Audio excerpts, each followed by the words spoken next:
Hello, everyone. I'm Dara Bunjon. I'm the Food Enthusiast, PR maven, author, food stylist, and frustrated baker. What don't you do? What don't you do? Today's guest is Allison Robicelli, an ADD polymath and Jeopardy contestant in the making, and also a dog walker. Yes. Welcome. Hi, Dara. Hi, Dara. It's nice to be here. Well, I'm happy to have you here, and I think everybody watching is going to enjoy the show. You're not shy, so I think it's going to make for a very interesting show. A little bit more information about Allison, and it could go paragraphs, but let me just read what I have here. Allison Robicelli is a James Beard-nominated food writer and humorist who currently serves as the staff writer and recipe developer for the Takeout, a website. Her work has appeared in the Washington Post, Bon Appetit, Food and Wine magazine, Fine Cooking, and Serious Eats. She's made frequent appearances on the Food Network, Cooking Channel, and VH1. The author of 3 books, she currently resides with her husband, Matt, who is a chef, her 2 children, and 3 cats here in Baltimore. So, welcome, Allison. Hello. Hello. We mentioned the Takeout. This is fairly new to me. Tell me about that site and what you're doing there. Oh, the Takeout is actually a spinoff of the AV Club, which is a very popular pop culture website, which in itself is part of The Onion. So I think everybody knows The Onion, the satire website. And the Takeout kind of came into being a few years ago. They had a popular food column on the AV Club. And then they had decided to expand it into a tiny little food site, and it launched a little over 2 years ago. And last summer, I came aboard, and I've written for lots of different places. I've been freelancing for years. And being somebody who's a food humorist, I've always been been a nice little accent or special feature in most of the publications, but there's never anybody, I've never seen anyone that's been committed to being funny and enjoying the fun, cheeky, less serious side of food.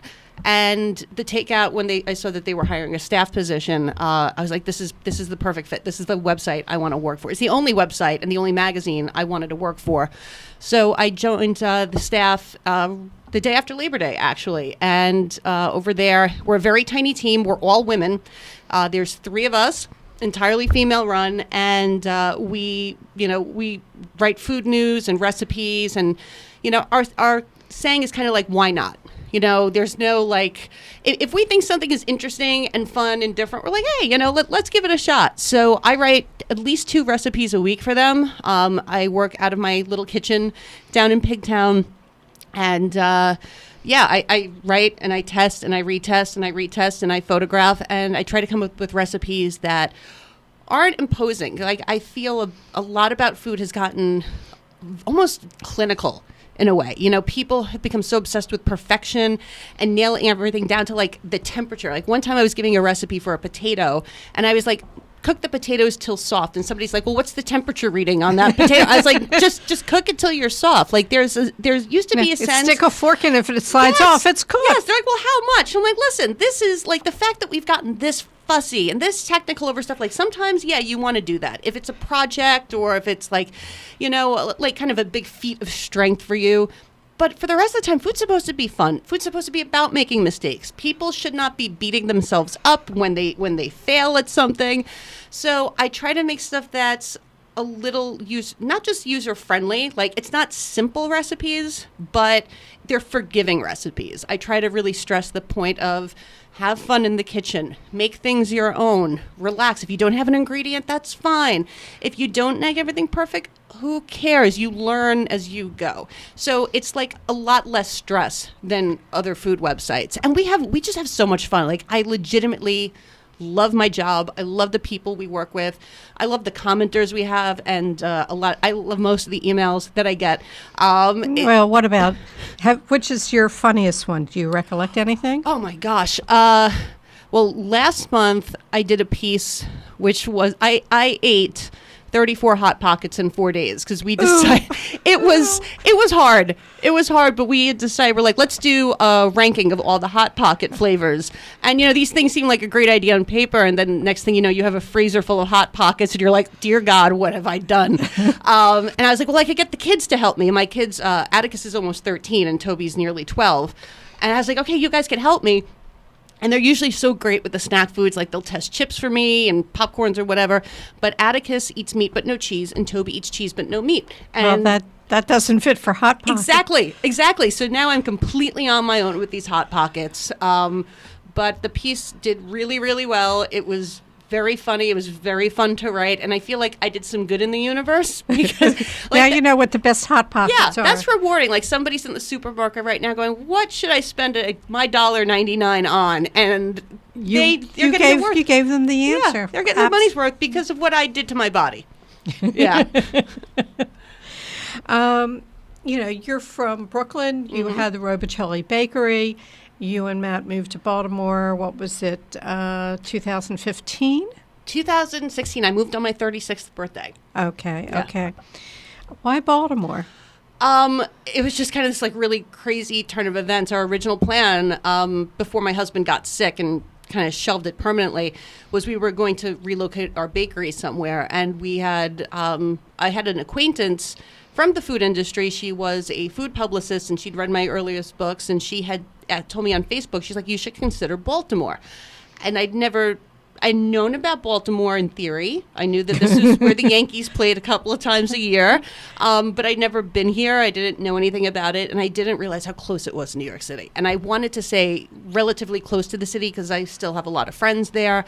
And I mean, I'd spent my entire life there. Like you don't know how to exist outside of New York. So it was like, okay, this is kind of like a little bit of a baby step for me. And I came down to Baltimore just to check it out, and we fell head over heels in love with it within like an hour of being here. I absolutely love everything about the city. I love the history. I love the people. I love the food. I love the culture. There's always something interesting going on. It reminds me a lot of New York when I was a kid. And, in the 80s and the 90s, New York wasn't the greatest place. And when things aren't the greatest place, that's when an incredible amount of magic happens because people take things into their own hands. You have a spirit of volunteerism. You have art, you have just everything radical can happen. And I've only been here like almost 4 years, and I absolutely love this city. Unfortunately, I have to move this summer because my job and my husband's job is also in Chicago. And we've been commuting every couple of weeks. One of us flies to Chicago for the week, and it's exhausting. And it's kind of devastating to leave because I was like, why can't both of our companies just move here? But they can't. They're not willing. You've made so many friends. Yeah. And your love of Baltimore came through because you actually did a book. I did. It says, 111 places in Baltimore that you must not miss. Yeah, it was, that's a series, the 111 series. They're all over the world. They're a company based in Germany. And the U.S. editor, had read my first book, and she really loved my writing. And we kind of got into the same page right after I moved to Baltimore. And I'm a history nut. Before I became a chef, I had been in college majoring in municipal history, specifically New York City history. I wanted to go into landmarks preservation, and I love just kind of unpacking. Like, I feel like everything's a treasure hunt. You're surrounded by all sorts of crazy stories and things that you don't notice in the hustle and bustle of your daily life. So I was going to go gut the city anyway because of my incredible curiosity for everything. And I was like, hey, I could write a book about this, and it'll be great because, again, I was a small business person. I firmly believe in people supporting small businesses. I try to do everything I can, even if they're small businesses I don't go to, like jewelry stores. I don't wear jewelry, but I want them to do well. I want Baltimore to do well.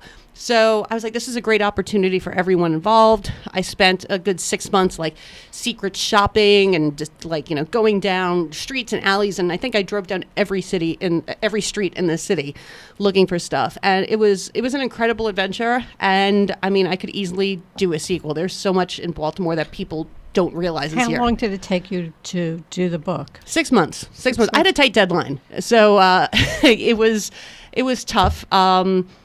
It was really, really tough. There was a lot of research, a lot of spending time in the Enoch Pratt Library, which is, God, that is such a great library. And people, if you're not using that library, you should. That place is a wealth of information. Interviewing people, trying to ferret out stuff. And what was incredible to me was after the book came out, how many people I met who were lifelong Baltimoreans. Didn't know half the stuff that you had in there. Yeah. Right. And I agree. And that was how I felt in New York City and all these places that I drag my husband and kids, which they say are boring. There's just these remarkable things around us all the time. But again, we're going to work, we're driving the kids to school, we're going about our days. You never take the time to sit down and really take in your surroundings and go, why is this building here? What's underneath my feet? What happened here? I mean, Baltimore is very, very, very old. I mean, this country, America as we know it, would not exist if Baltimore didn't exist. This is the city where the railroads opened up America, it opened up the entire western coast and the middle of the country to us. The Civil War, the American Revolution, anything significant before 1930 had tracks that went through Baltimore. And, I feel really grateful I've gotten to spend as much time as I have here. Well, you always have a couch back in I'll take you up on that. My den. Yes. We were talking about the word den. Yes. You have a very sexy den. Yes. It's a term that's not used very often anymore. But it's in the house, and it's not a family room. It's a den. It's paneled, but I think it's more like an entertaining room. It's when you think of those Mad Men, 1960s, the sexy days of entertaining, where you just pop in on somebody's house and you have a little bar, have a cocktail and stuff, and it's a beautiful room and it's very impressive. And you'd sit there and you'd put on some records on the hi-fi and be gorgeous together in a non-sexual way. That is your den. It's beautiful. Okay. This is sort of a tit for tat. You had a podcast, Robicelli's Argument Clinic, and you had me on your show, and we were talking about the family table, and I seemed to be the only one out of the whole group who had pleasant memories of sitting around the family table, and you and Matt, everybody, it was all terrible. Well, I don't think that they're terrible memories necessarily, because whenever you bring up the term the family table, and that is a trope used in food writing and stuff, where we're always the memories of the family table, because it's this idealized version. When we close our eyes, we immediately think the Norman Rockwell pictures, Right. And then when you sit down and then you have to think about going, wait, that Norman Rockwell picture, that was not you. You were not in that. Think about your actual family, and then it gets much darker the more you sit with it. And, I kind of believe maybe sometimes time heals all wounds, you're able to, I'm almost 40. I forget things that happened last week. So for me to remember something that happened 35 years ago, I'm yeah, of course everything was perfect. And maybe I want to paint that picture of it in my head because, it's just nicer to sit with memories that are nice instead of remembering the good times. Remember the good times. You don't want to remember the time that my father yelled for 40 minutes because we ran out of ketchup and it was completely not necessary. That I don't need in my head. So, and I've realized that, and I think also it's because the type of food content that, this is what we call it now. It's no longer food writing, it's food content. Oh, food content. Years ago when it was just magazines and books and stuff, we had to focus on just very simple, different themes. And now there's so many places to write and so much time to write. I write 3 or 4 pieces a day. And you don't necessarily have to sit in these certain parameters anymore. So you're able to kind of dig deeper and think more about stuff and realize right after the 2016 election, there was a phrase going around every story is a food story, because it is. Food is connected to everything. It's connected to every political policy. It's connected to every culture. It's connected to every routine. Every human being in the world eats. So we now, because there's room for so much content, there's so many ways to look at things in different angles and really examine our personal relationship with food, with cooking, with the relationships we build over food, and with the relationships we build with food. And where the food comes from, where it's growing. Exactly. And what's happening with the growth of the food. So it's, again, we don't have to say the family table and everybody conjures that one image. We're able to see the family table is different religions, different colors, different peoples, different social strata, all sorts of things. And it's a much richer picture because of that. Of course, it means I have a lot more writing to do and a lot more reading to do. But it's a gift. It's a blessing for that. Great. Terrific. It's food, as you say, is core to everything. Yep. To me, That's all I Yeah. live for is food. To talk about food, everything. Without like food, we'll all die. So there you go. Very valid point. Yes. Very valid point. Just say hi to Kathy Patterson. She's Hi, Kathy Patterson. She's two of my favorite people. That's Kathy right. Patterson is seriously one of my favorite human beings on earth, aside from the fact that she's a brilliant food writer. She's an incredible friend, but she's also an amazing artist. If you saw my Twitter photo, she made me a T-shirt that has a picture of my cat on it. I think she's going to be writing for the Takeout soon. I really, her writing's just so good. Her writing is so good, and if you check out And her, she's very snarky, which is just what you need. she's just perfect. She's like, she's just a great human being, and her Very art. talented. Have you seen her? She has an online shop where she On makes, Etsy. no, it's on Redbubble, and she does these incredible food prints where, there'll be dresses and dish towels really, they have to be seen to be believed. There's no way I can talk about them on air, but she makes some of the most beautiful patterns I've ever seen, and every person I know who sees them, I'm buying everybody this for Christmas. Redbud.com. Redbubble. Redbubble. I don't know the extension, but if you go to her on Instagram, it's the Minx, MINX Eats. On Instagram, she has a link up there, and we could put it underneath this on the Facebook page, so everyone can go and enjoy her. Well, let's see. Patty now owes me. Yes. Patty definitely now owes me. Yes, there you go. Okay. Maybe she'll give you a shirt with my cat on it. She's given me, she does jewelry, but I know. we digress. Yes. We have to have Kathy on here one day when she can get off of work. Not everybody's available at 12:30 on Thursday. Let's talk some trends. Trends. Charcuterie boards are not just cured meats anymore. We wrote about a pancake board last week on the Takeout, and my feeling is, I always think kind of food trends are funny because food never stops being delicious. It's not like, oh, this is hot this week and then next week it'll be over. Like fondue's out of style, but is melted cheese really ever out of style? So if something wants Got to get those Instagram pictures with the cheese string. Yeah, see, this is why my Instagram, again, is focused mostly on my cat, because I just, You can't capture the cheese mill. I just, it's exhausting. It is exhausting. I know what my food looks like. I like eating my food. Just look at my cats. They're great. But anything on a board is great. Charcuterie is great. Pancakes are great. Cheeses are great. I like variety. I love getting lots of little tiny samples. What I always love? When you go to a hotel or on an airplane and they used to give you the tiny little jars of mustard and the tiny little jars of ketchup. They're so cute. The jars, but you don't get them now. Now it's packets. No, I know. But I just love the miniaturized versions of anything. I like the little jellies when they give you that one little portion. Yes, I like that. So the idea of having a board where it's here's just a bunch of tiny little things, and you can mix and match, and you could have instead of having one type of pancake, you could have a whole bunch of different types of pancakes depending on what you put on it. It's fun. It's very childlike. It's very sort of build your own sort of thing. And I'm all for you said this. It's like a little mini buffet. Yes, it's a buffet for one. And I don't see a single problem with this. I think, food is fun. Even the ridiculous food trends, if they make me laugh. Name one. Oh, God. There's one happening now which I am excited about. It's called smooth food. Again, this is the thing.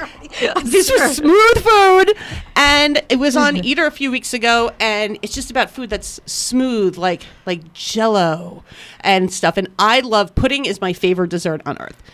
Favorite dessert. I love things that are smooth. I love things that are custardy, that are silky, and they look beautiful. I don't care much about how things look, though. It's nice if it looks beautiful, but doesn't taste good. Who cares?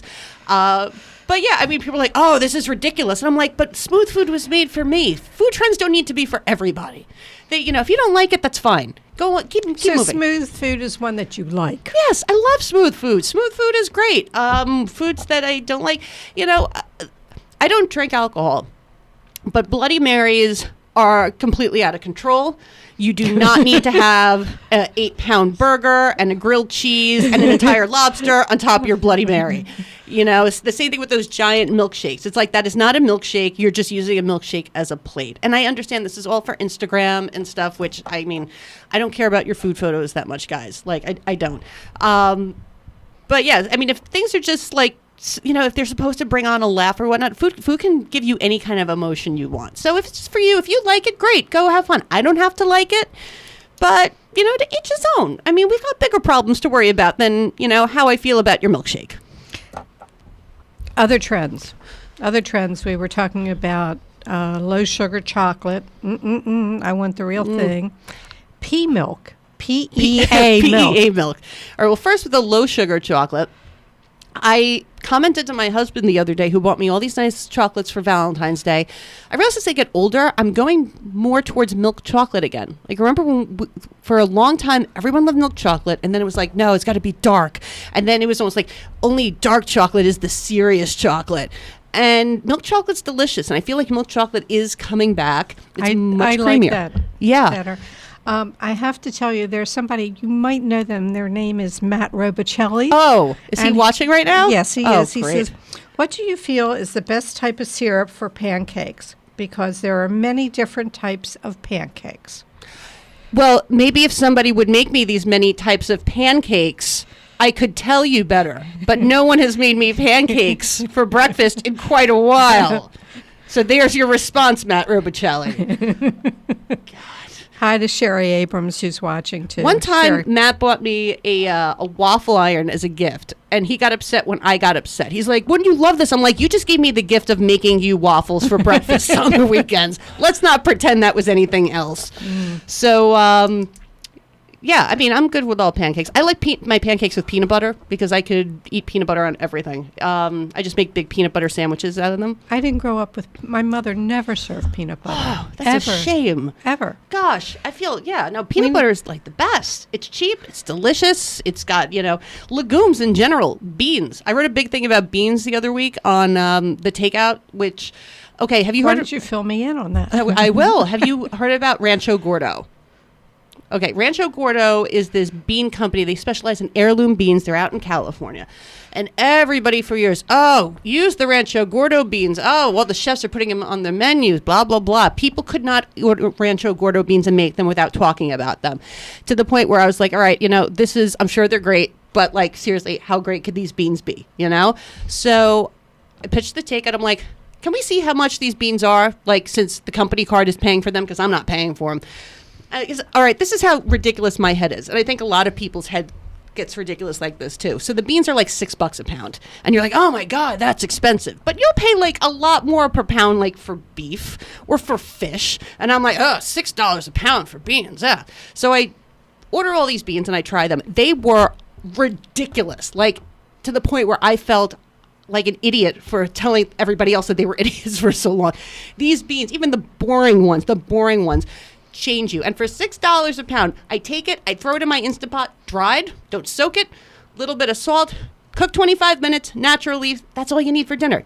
Just the beans. So I'm eating beans all the time, which is great. I'm so happy. They've got, protein. They've got the complex carbohydrates, the good ones. It's just good for you. But of course, Atticus won't eat beans. So Atticus has been starving for dinner. And Toby will eat beans, but I put greens in the beans. And Toby's like, well, I don't like the green parts. So Atticus is eating the green parts. So both of them just yell. And I can't make anybody happy. So there's your lesson. You're making me happy. Thank you. For being on my show here. Thank you. I love my readers on the table like, God, this looks so good. Oh, your family must love you. I'm like, you would think that.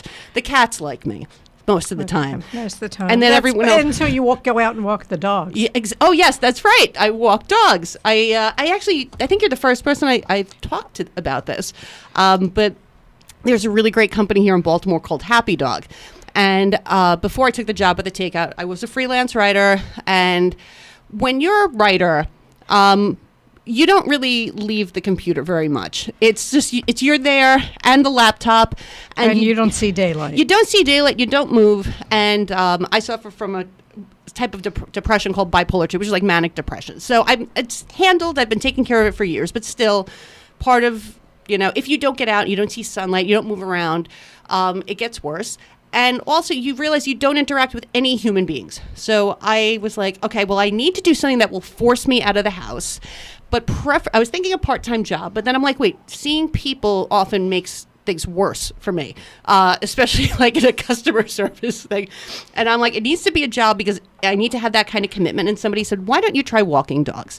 So I said, okay, I found this company, Happy Dog, based in Fells Point. They're wonderful. And since last summer, I walk dogs like a couple of times a week.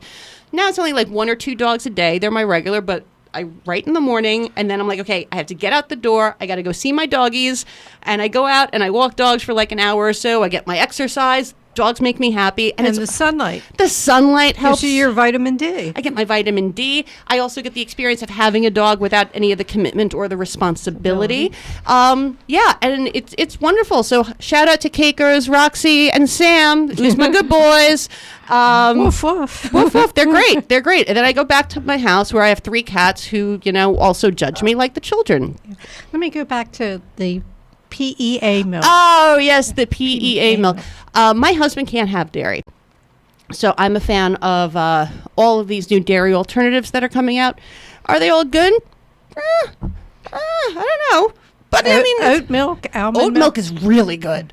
It's surprising how good oat milk is for what it is. Because I'm so used to like rice milk and almond milk. They're always like really like watery and stuff. But oat milk, that's got some body in it. Like I'll drink oat milk over a cup of regular milk sometimes. It's very good. You just drink it straight? Just drink it straight. The chocolate oat milk, it is a damn good product. I know they have a chocolate. Oh, yeah. The Oatly is great. But I mean, seriously, everything that we've had out there, I mean, it's got the creamy mouthfeel. And that's what you want. You want that kind of heft. And we were speaking about this before in the green room, the problem with skim milk. Because I grew up in the 80s and the 90s, and my mom was like, low-fat everything, and we would drink skim milk, and it was disgusting. And if it was a special occasion, we'd have 2%, which was also disgusting. So I figured I hated milk all this time. And then when my kids were born, you have to give them whole milk. And I had whole milk in my house, and I was like, oh, my God, this is delicious. It's like ice cream in a glass. And now I drink milk all the time. So that's the problem with all these fake milks. If they don't have that creaminess, and listen, regular milk, it's only 4% milk fat. People are acting like it's heavy cream. It's 4% milk fat. And that stuff that's in the skim milk and in the 2%, they fill it all up with sugar and garbage. Absolute garbage. So it's really bad for you. It's wasting your time. It's like you hate the milk. You're not enjoying it. It's just making you think of the good stuff that you're missing out on. And it's not saving you anything. Just have a little splash of good milk. Even if you want to have cream, have a little splash of cream in your coffee. It's not going to kill you. I mean, you're not drinking a gallon, just a little splash.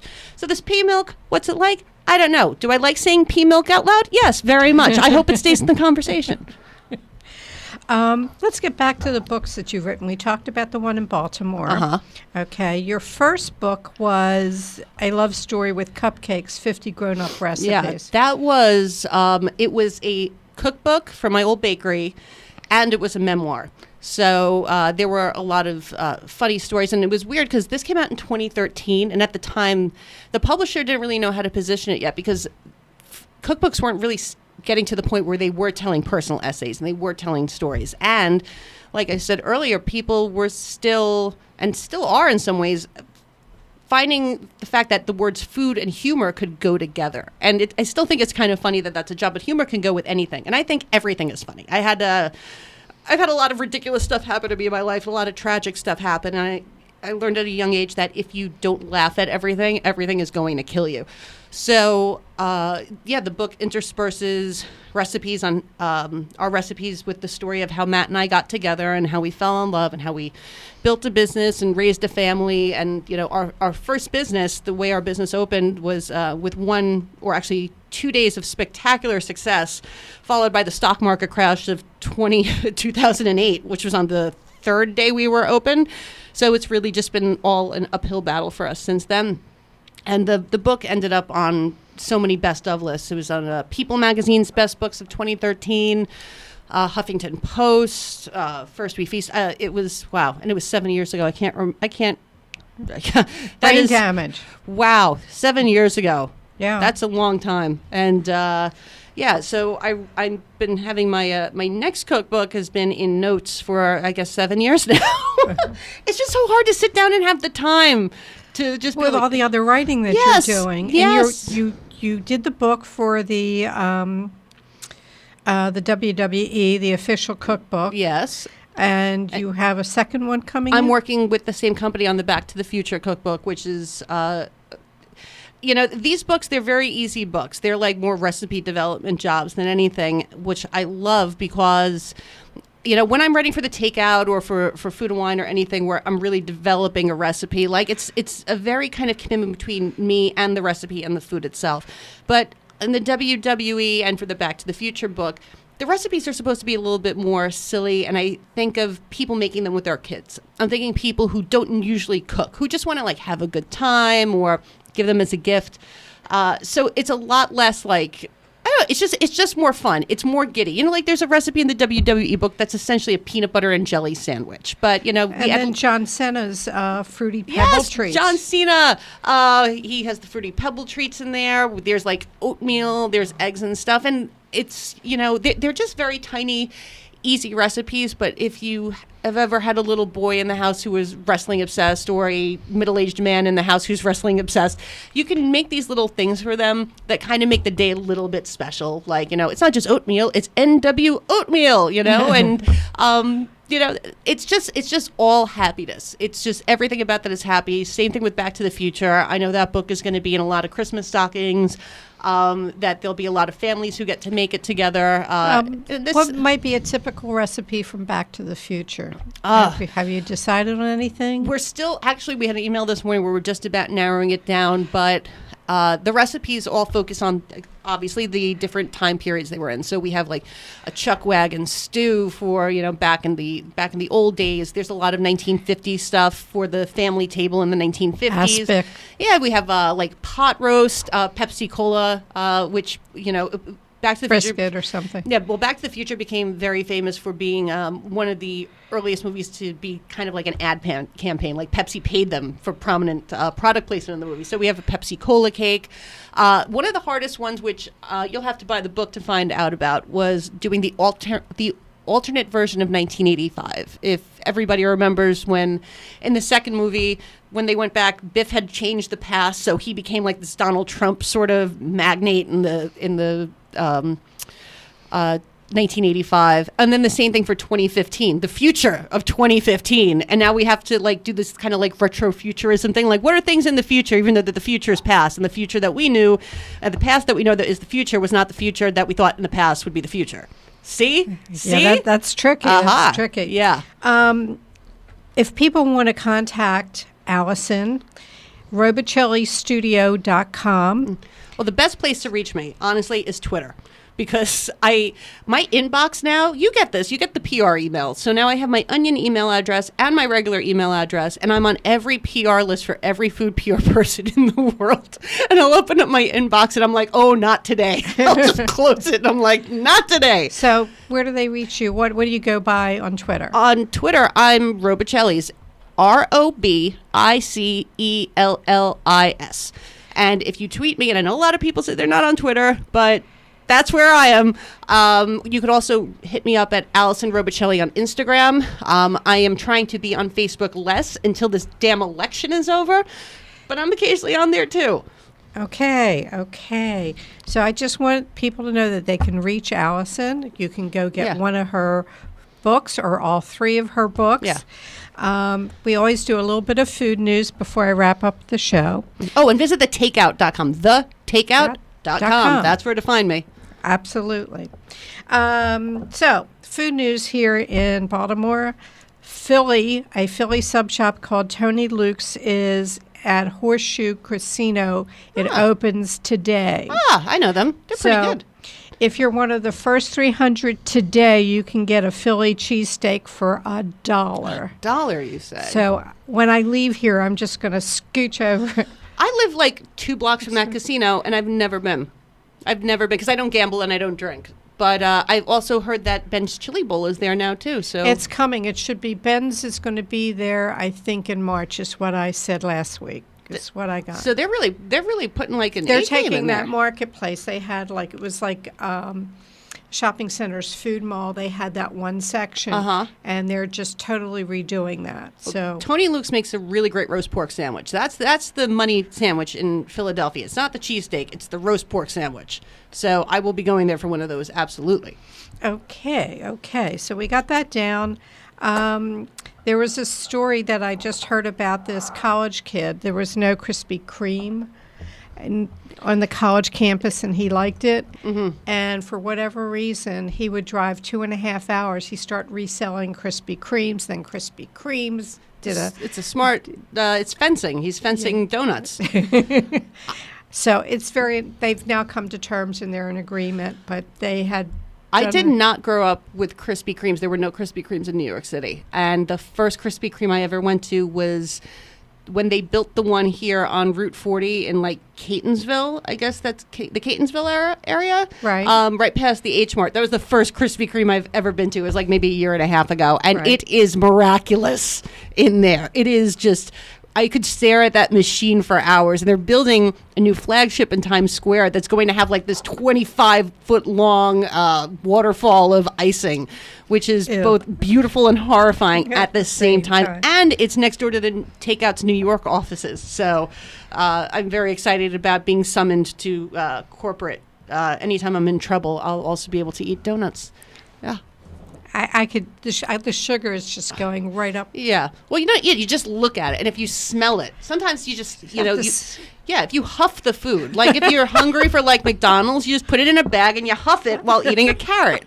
See, tricks the mind. It's science, Dara. Well, you get more through your nose than you do Science. for your tongue. Okay. All right. So, Endo Viet, which was a Vietnamese restaurant that was in Pikesville at Club Center, is closing or has closed, and they're opening up another location on Eastern Avenue, and they might be going out to Owings Mills. So, obviously, Allison and I could talk forever, but Glenn probably wants to go do something else today.